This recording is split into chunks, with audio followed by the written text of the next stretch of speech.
और अब खबरों में आगे बढ़ेंगे। खुशखबरी से आपको करा दें वाकिफ, कॉमनवेल्थ गेम्स में भारतीय खिलाड़ियों का सुनहरा सफर लगातार जारी है। एक के बाद एक बड़ी कामयाबी। कॉमनवेल्थ गेम्स में भारतीय पहलवानों का प्रदर्शन शानदार रहा। कुश्ती में भारत को 3 गोल्ड मेडल हासिल हुए।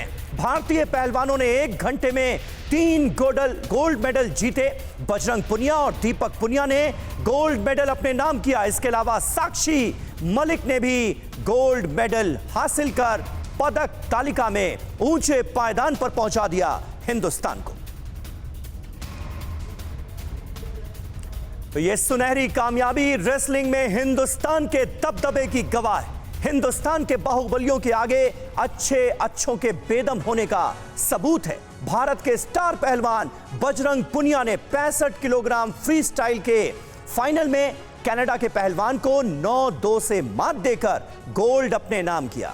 2018 के कॉमनवेल्थ गेम्स में भी बजरंग ने गोल्ड मेडल हासिल किया था, जबकि 2014 में उन्होंने सिल्वर मेडल जीता था। यानी कामयाबियों का एक लंबा रिकॉर्ड अब बजरंग पुनिया के साथ। साक्षी मलिक ने भी गोल्ड जीता। उन्होंने 62 किलो फ्री स्टाइल के फाइनल में कनाडा की रेसलर को हराया और इस जीत के साथ ही उन्होंने कॉमनवेल्थ गेम्स में पहली बार गोल्ड अपने नाम किया। कॉमनवेल्थ गेम्स 2014 में वो सिल्वर और 2018 में ब्रॉन्ज मेडल जीत चुकी हैं। दीपक पुनिया ने 86 किलो फ्री स्टाइल में पाकिस्तान के मोहम्मद इनाम को 3-0 से हराकर गोल्ड मेडल अपने नाम कर लिया। इससे पहले उन्होंने सेमीफाइनल मुकाबले में कनाडा के मुरे को 3-1 से हराया था। तो क्वार्टर फाइनल में शेकू कसेगपामा को 10-0 से मात दी थी। इन नंबर से आप अंदाजा लगा सकते हैं कि इनकी परफॉर्मेंस कितनी शानदार रही।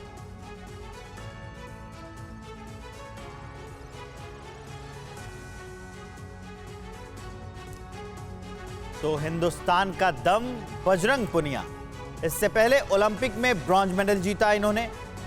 वर्ल्ड रेसलिंग चैंपियनशिप में 3 मेडल जीते। एशियन गेम्स में 1 गोल्ड समेत 2 मेडल जीते। कॉमनवेल्थ गेम्स में 2 गोल्ड के साथ 3 मेडल अब आ चुके हैं। हरियाणा के झज्जर के रहने वाले हैं बजरंग पुनिया।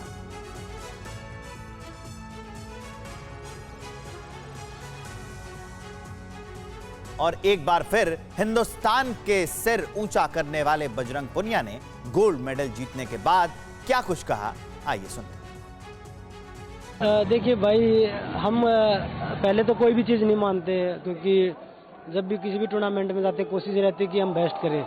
और अगर ये सोच के जाएंगे हाँ मेरा तो गोल्ड पक्का है, तो और कॉन्फिडेंस हो जाता है उसमें।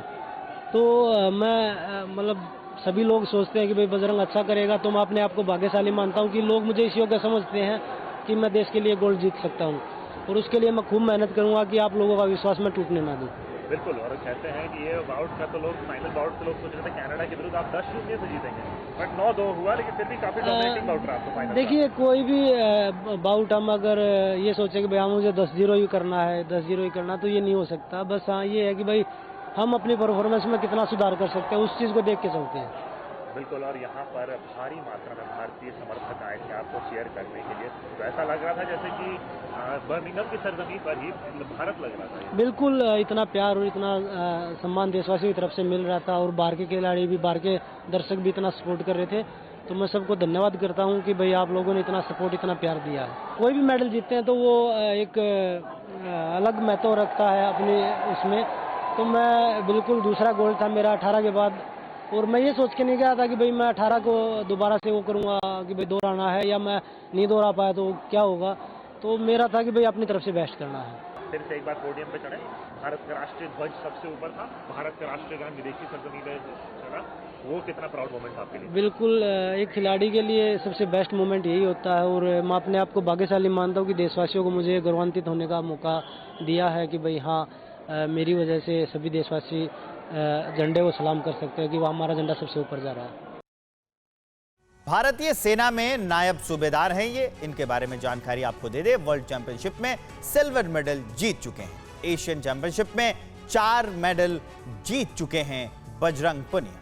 23 साल के दीपक हरियाणा में ये जो है 23 साल के हैं और ये हरियाणा के झज्जर के रहने वाले हैं। 86 किलोग्राम वर्ग में फ्री स्टाइल कुश्ती के लिए लड़ते हैं।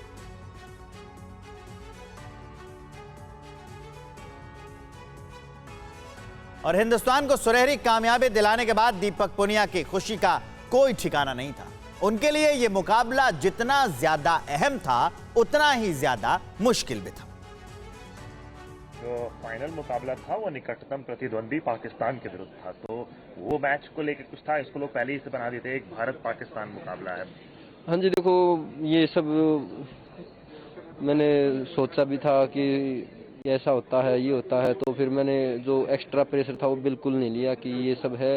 बस अपना फोकस किया कि अपना बेस्ट देना है, अपना 100% देना है, और जो भी मैं अपना गोल टारगेट लेके चला था अचीव करना है वो मैंने अपना किया। आज ही के दिन 5 अगस्त को ही मैं 2021 5 अगस्त को ही मैं ओलंपिक में ब्रॉन्ज मेडल से चूका था कि मेरे को ये था कि आज भी 5 अगस्त है, कहीं कुछ ऐसा वैसा ना हो जाए, पर नहीं, वैसा कुछ नहीं हुई बिल्कुल। फिर मैंने अपना फोकस पूरा 100% गेम पे ही लगाया, ये सब बातें को मतलब बिल्कुल साइड किया, और बड़ा थोड़ा अच्छा लगा कि ओलंपिक के बाद मैंने ये मेडल जीता है, तो उसकी थोड़ी बहुत भरपाई मैंने की है, और आगे भी हमारी यही कोशिश रहेगी। अभी जो गेम्स आ रहे हैं, एशियन गेम्स है, और 24 में जो पेरिस ओलंपिक गेम्स है, एशियन गेम्स है, इनकी मैं अपनी पूरी 100% दूँ। प्रधानमंत्री नरेंद्र मोदी जी ने आपको बधाई दी है। बिल्कुल जी, देखो जी, इतने अच्छे तरीके से हमें बुलाया, इतना अच्छा सम्मान किया प्रधानमंत्री जी ने, तो हमें बहुत ही मतलब मोटिवेट किया कि कोई नहीं बेटे, ओलंपिक में चूक गए, हम अगली बार और अच्छा करेंगे, मतलब बड़ा मोटिवेट किया। तो हमारे देश के प्रधानमंत्री जब इतना वो कर रहे हैं हमारे लिए, तो हमारा भी फर्ज बनता है कि हम देश के लिए गोल्ड मेडल जीतें। वाकई कल सिर्फ और सिर्फ 1 घंटे के भीतर हिंदुस्तान के इन बाहुबलियों ने 3-3 मेडल अपने नाम कर लिए। बजरंग पुनिया और दीपक पुनिया के साथ साथ साक्षी मलिक ने भी सुनहरी कामयाबी हासिल की। 62 किलो फ्री स्टाइल के फाइनल में कनाडा की रेसलर को साक्षी ने मात दे दी, पटखनी दे दी, और इस जीत के साथ ही उन्होंने कॉमनवेल्थ गेम्स में पहली बार गोल्ड मेडल पर अपना नाम लिख लिया। और जीत के बाद साक्षी मलिक ने क्या कहा, आइए ये सुनते हैं। की बार बस सोच के यही आई थी कि गोल्ड ही लेके जाना है, क्योंकि मेरा ब्रॉन्ज भी था, सिल्वर भी था, तो बस ये नहीं था कि मेडल लेके आना है। सोच के ही घर से ये चली थी कि गोल्ड ही लेके आना है, और जो ओलंपिक्स में तिरंगा झंडा मैंने लहराया था, मुझे एक बार फिर से वही फील करना है, और वो मैंने किया। बस लास्ट तक यही सोचती हूँ कि इसके बाद मौका नहीं मिलने वाला है। जैसे ओलंपिक्स में भी लास्ट मैच था कि इसके बाद मौका नहीं मिलने वाला है, ये लास्ट मैच है, मेडल हाथ में आ सकता है, और यहाँ था कि गोल्ड हाथ में आ सकता है। तो बिल्कुल 4-0 के बाद, डाउन होने के बाद भी मैंने दिमाग में एक बार भी ये नहीं सोचा कि तुझसे हार जाएगी। बस ये था कि कंटिन्यूसली अटैक करने हैं, और ओलंपिक्स में भी 10 सेकंड में भी मैंने अटैक्स किए हैं, तो यहाँ तो मेरे पास पूरा 3 मिनट था, तो मैंने किया। पिछले टाइम मेरा कुछ अच्छा नहीं रहा, पता नहीं क्या था, समझ नहीं आया कि ट्रेनिंग अच्छी थी, ट्रेनिंग में सबसे अच्छा कर लेती थी, लेकिन कंपटीशन अच्छे नहीं जा रहे थे। फिर सोचती थी कि पता नहीं समय खराब है या क्या है, तो थोड़ी थोड़ी कमी पे काम किया, और कंटिन्यूसली मैं मेहनत करती रही। गेम्स में कभी ऐसा नहीं हुआ कि राष्ट्रगान बजा हो मेरे लिए। पहला गेम्स है, मैंने बहुत सारे गेम्स खेले हैं, पहला गेम्स है जिसमें मैं राष्ट्रगान बजा, और ये मैं सपना ना बहुत टाइम से सोच रही थी कि कॉमनवेल्थ गेम्स में जाना, जबकि मैं इंडिया में ही हार रही थी, पर सोच ही रही थी कॉमनवेल्थ गेम्स में जाना है और अपना राष्ट्रगान बजवाना ही बजवाना है, और वो मेरा सपना पूरा हुआ। और अभी तक थोड़ा सा 1-2 दिन लगेंगे थोड़ा सा ऐसा अच्छा फील कर डाइजेस्ट करने में, क्योंकि पिछला कुछ समय जो अच्छा नहीं था, लेकिन अभी जो है बहुत ज़्यादा खुश हूँ सर।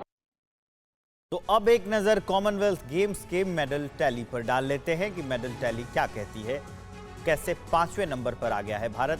हम वो आपको बता दें, ऑस्ट्रेलिया जो है उसके खाते में 50 गोल्ड हैं और सिल्वर 44 हैं, ब्रोंज 46 हैं, टोटल 140 मेडल ऑस्ट्रेलिया के पास। इंग्लैंड 47 गोल्ड, 46 सिल्वर, ब्रोंज 38 और 131 टोटल।